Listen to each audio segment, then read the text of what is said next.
Welcome into the In the Money podcast for KeenelandSelect.com. I'm Tom Leach, along with Keeneland's director of simulcasting, Jim Goodman. And we're going to take a look at the 5 graded stakes races on the card for Saturday's big day, a Breeders' Cup preview day at Keeneland. Going to be soggy, unfortunately, so you'll have to factor that into your handicapping. Jim, I would think they'll do all they can to keep the turf races on the turf. Yeah, we will. The caveat to that is that the Saturday races are big on the turf as well. So, but the two biggest days we've got here, the three biggest days, we're going to try to keep them on the turf. That's what the horsemen want, and we got a great turf course. It's in great shape and it drains well, but depends on how much rain we get on Friday. So, keep your fingers crossed. Let's start with the 5th race on the Saturday card. It's the Grade 3 Woodford for 3-year-olds and up, 5.5 furlongs. Preview of the Breeders' Cup Sprint, and nice big full field here. Where did you land?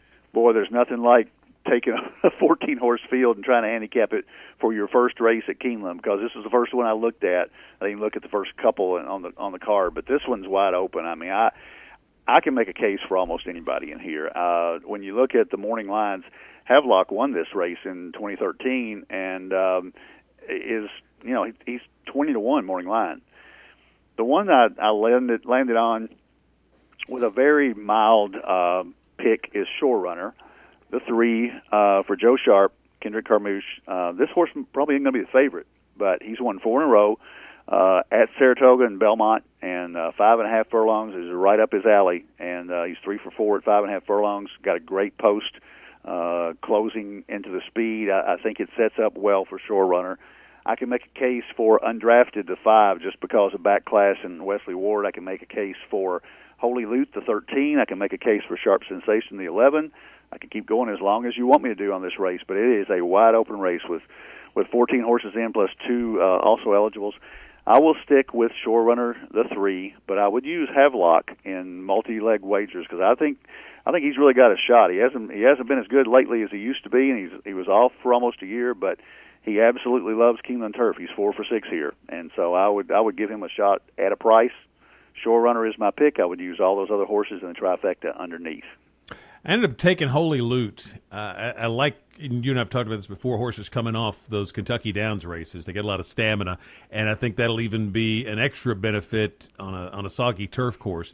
This horse is 1st or 2nd in 6 of 8 lifetime starts on the turf. I think he needs this to get into the Breeders' Cup probably. So I think the Cassidy will have him cranked up. And not wild about the post, but he is a late runner, and I think there's a lot of speed in here. I would certainly use the ones you mentioned, Undrafted and Shore Runner. Shore Runner is probably the one I would pick if I didn't go for Holy Loot. And then I like Channel Marker a little bit off what he did in the spring here, and Something Extra also from the fact that one has run well on this Keeneland turf course before. So I'd use all 4 of those with Holy Loot. It's a wide open race. You want to try to spread as far as you can if you're using multi-race wagers here. 6th race is the Grade 2 Thoroughbred Club of America. 3-year-old and up fillies and mares going 6 furlongs. Judy the Beauty for this year has not looked like the Judy the Beauty of old, but I'm going to take a shot that she's going to get back there because she loves Keeneland, so she's on her favorite track. Training lights out for Wesley Ward. In the past, I would have singled her in this spot. I wouldn't be confident enough to do that here, so I would make Judy the Beauty a shaky pick and use her with the 5, 6, and 7 in exactas, but the key for me is going to be Judy the Beauty. I am not that convinced that she's that good anymore. I mean, she's very nice mare, and the key thing that you said there, Keeneland's her favorite track, but this ain't the same track she won on. She won on the Poly track here. She's 4 for 4 on the Poly, and she hasn't run on the Keeneland dirt. She's only run a couple times this year, and although she almost won the Humana Distaff, I can make a case for that being a great race because Dame Dorothy just beat her by a neck. I'm not sure that she's that she should be a prohibitive favorite in here, and she'll probably run off and win by 5 now. But I think Lee Court, the 5 horse that you mentioned, has a shot here. I think she's compromised by the other speed with Sweet Whiskey and Spelling again inside her and outside her, and even Fioretti, the filly on the outside that almost won the groupie dog at Ellis Park. And don't underestimate the Ellis Park shippers. So I think that Judy the Beauty will probably be the favorite, but I would use Lee Court. I would use Fioretti a little bit, but the other horse that I really like, and I think it sets up well for her, is a horse on the inside for Ron Moquette, who always throws in a surprise every once in a while. Hey Kitty Kitty. She is in the one hole. She doesn't have to have the lead. She's not going to get the lead with Desert Valley sitting right outside her. But I think she's got a chance to set a tracking spot here and maybe pull off an upset. I'd use Duty to the Beauty, of course, in multi-leg wagers. I'd also use Lee Court, but I think Hey Kitty Kitty might be a shot at a price here in the TCA. Moving on to the 7th race, which starts the late pick 4. It's the Grade 1 First Lady, fillies and mares 3 and up at a mile on the turf. You've got European Invaders here, too, from Aidan O'Brien's barn. You've got Tepin, who's been so good this year. A nice full field here. Who'd you land on? Yeah, I went with Tepin. Won the Just a Game at Belmont and then almost won the Diana. Just seems to be a tough luck filly, and she draws outside. I don't think that really hurts her because she's going to sit tracking spot anyway. Le Peru is a great rider. Don't know how she's going to like the off-going, although she won Just a Game on a good track at Belmont, so hopefully she'll adjust to that. I don't really know about the Europeans in here. They're not Aiden's first string, obviously, but a lot of times those horses that don't look that great over there come over here and they're very competitive. So I would not toss them out, especially Outstanding, the 7.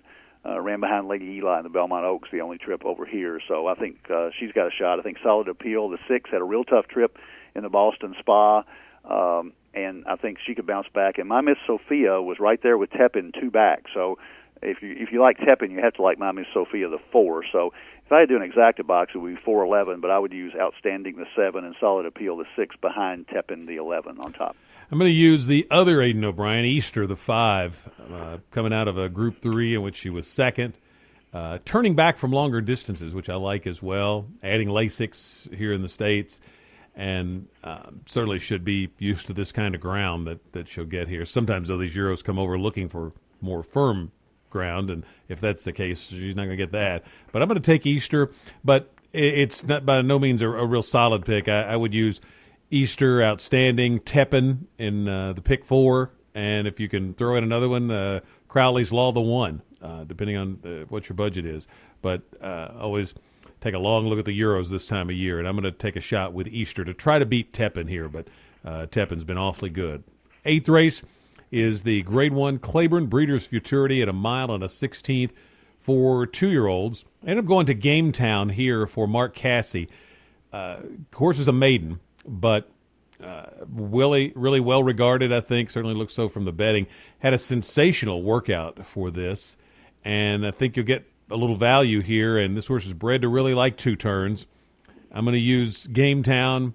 Hawkbill, I started to go with Hawkbill just on pedigree and Mike picking up Mike Smith, and the American types, you don't have any speed numbers that certainly jump off the page at you here, so I think Hawkbill bears watching coming over from Europe. But I'm going to take Game Town, use him with Hawkbill, Sticks Stately Dude, the 6, and 7 Exaggerator, who ran well up at Saratoga. But Game Town's going to be my pick in the Breeders' Futurity. How about you? I like your horses that you pick 3rd and 4th. I like 6 Stately Dude. Greg Burchell is a trainer. Nobody knows much about Greg, but he works for Kieran McLaughlin. So they're basically swapping this one back and forth. And Kieran trained him at Saratoga, and he won up there, and everybody knew he was going to win. He went off at even money. Broke his maiden there and got him back here. And I think Sticks Stately Dude has a shot here, but I also think Exaggerator, that Saratoga Special was a really nice race, and he just, for a 2-year-old, he was very professional there, and if you look at the lines in the racing form, it says weighted 5/16 and 3/16 rallied. If you watch it back, he really had nowhere to go, and if he gets a clean trip, instead of an 85 buyer, he may run a 90-91, and that's, even if you look at the 85, it towers over everything in here. Shake of Shakes for Wesley Ward, 79 buyer, first time out at Saratoga, has a real shot in here. Uncle Vinny, who didn't run well in the Hopeful but went off at 2-1 in a Grade 1 at Saratoga, has a shot for Pletcher. I like Hawkbill as well. I can make a case for a lot of them, but my choice here, if you made me stick to a choice, I would take Exaggerator on top. The 7 horse, use Sticks Stately Dude. It's hard to say. I want to hear how Kurt does that tomorrow. Along with the Rated R Superstar for McPeak, who ran well in the Iroquois, ran behind Cocked and Loaded, an outstanding 2-year-old. So a lot lot of evenly matched horses here. Maybe one jumps up and becomes one of the favorites, for the Breeders' Cup Juvenile out of this race. Yeah, and Rated R Superstar with Calvin Beau Rail doesn't have to get to the rail. He starts there. He's on the rail. That's right. Let's go to the 9th race, the Grade 1 Shadwell Turf Mile at a flat mile on the grass, 3 and up. And you've got some European influence here, 13 of them going in a really tough handicapping challenge. Where did you land on the Shadwell? Well, I am assuming that even if, hopefully we'll keep this on the turf. Obviously, we want to keep it on the turf. It's the best turf race of the year for us. If we get a soggy track, I got to like the Pizza Man, the way he ran the Arlington Million on that soggy track. And it seems like that's one thing that we go through with our handicapping.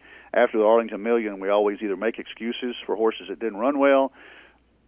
He ran well that day, and he got up by a neck over Big Blue Kitten, who came back and won on Saturday, which only flattered his effort in the Arlington Million. And a lot of people thought he was stepping way up in class there. He did, but he passed the test. And I think the Pizza Man has a real good shot here at winning this race, especially if the turf comes up off. I would use War Envoy, the one horse for Aidan O'Brien. I would use the other European, Killenny. I would use Dutch Connection. I'd use all the Europeans basically in here with the Pizza Man. The other horse that I like from the American side is Grand Tito. Grand Tito seems to be overlooked, but he always runs a great race. And he ran right behind Ironicus and the Bernard Baruch last time out. He lost to Grand Arch, who's another horse that I think has a shot in here. It's getting better to right time for Brian Lynch. So a lot of horses have a lot of chances here, but especially if the turf comes up off, I would go with the Pizza Man, and I would actually single him in the late pick 4 and the pick 5 that ends in this race. It was really hard I wanted to include all the Euros, and then it's really hard to kind of narrow it down. I ended up going to Tourist. Not wild about the 12 post, but this horse had a long layoff and then came back and won at Kentucky Downs. And he's 3 for 4 at a mile, and that Kentucky Downs race should build him up stamina-wise. That's almost like getting 2 races, I think, and I thought he won it pretty easily. If he can annex this race, he's safely in the field for the Breeders' Cup, and I think he'll be fully cranked to punch that ticket. And I've always liked this horse, and I think I even used him, bet on him in some capacity last year in the Breeders' Cup. And I really think there's a lot of talent here, so I'm going to take a shot that Tourist shows that talent and wins the Shadwell Turf Mile. I'll use him with all the 3 Euros you mentioned, and also with Seek again. Could be a Mott 1-2 if it plays out that way for me, but it's hard to throw out several others in here, but have to take a stand somewhere. The late pick 4, as I said, started in the 7th race. I used for my ticket the 2 Aidan O'Briens, Outstanding, and Easter, and then also Tepin. Then in the Breeders' Futurity, I used Gametown, Exaggerator, and Hawkbill. Then I used Tourist and the 3 Euros. And then in the last race, I didn't have a strong opinion. I used the 1, 4, and 6, the 1 Lady Relaunch. If I had to pick somebody to win would be my pick, but I used 1, 4, and 6 there. How about you? Yeah, there's also, Tom, a pick 4, this all-stakes pick 4 that actually starts the 6th race, which is the one we started handicapping.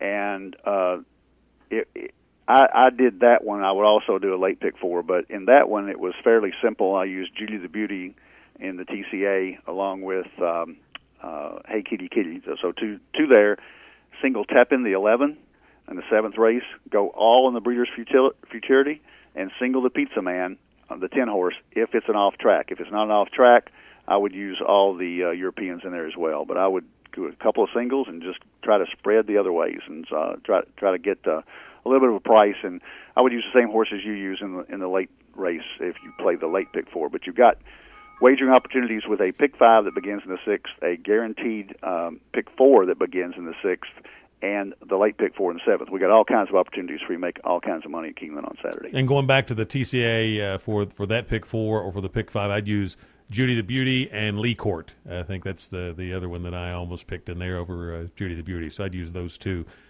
for my ticket. All right, best of luck to everybody for your wagers on a big Saturday at Keeneland.